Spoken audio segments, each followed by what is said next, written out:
Hey, Simply Sugar here with the morning news rundown. Let's just get started. So, happy Father's Day to everyone out there. I wish you peace, happiness, and love. Now, moving on to the news. No King's Day was largely successful here in New York.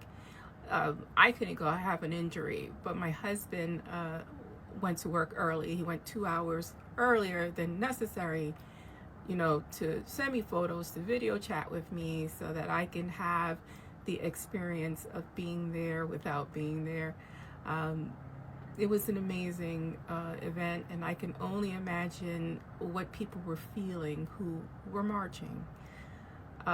In California, unfortunately, there were some clashes, but it was again incited by the LAPD, setting off flashbangs, shooting rubber bullets at people, and causing a little bit of chaos because that was the intent. They were trying to incite the crowd to violence because they want to prove whatever Donald Trump wants to prove. And the GOP, remember, they're one and the same at this point because they are not fighting against this dictator in office at this time.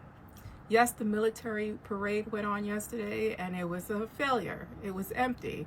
There are hundreds of photos out there of just sadness, is what I would like to say.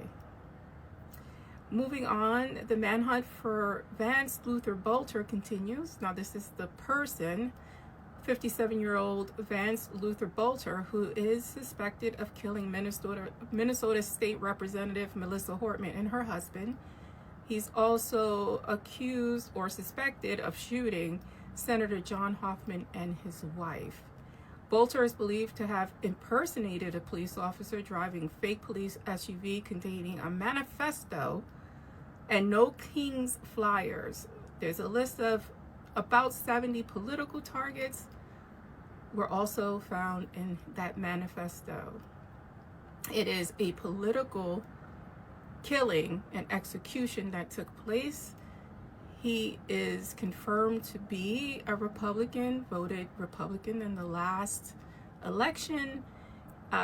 He belonged to several Christian national groups, and that checks, right? It checks. His wife and relatives were stopped near Onimia. I'm sorry if I'm not pronouncing that correctly. The vehicle contained weapons and ammo. They were questioned and not arrested.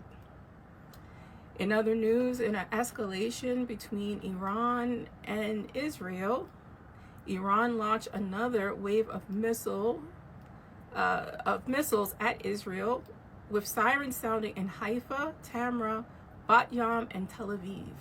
Now, this is in retaliation to Israel bombing their nuclear sites and going after high-ranking officials. They also killed about 8 scientists in that country. We're going to have to wait and see as Iran canceled their talks with the U.S. So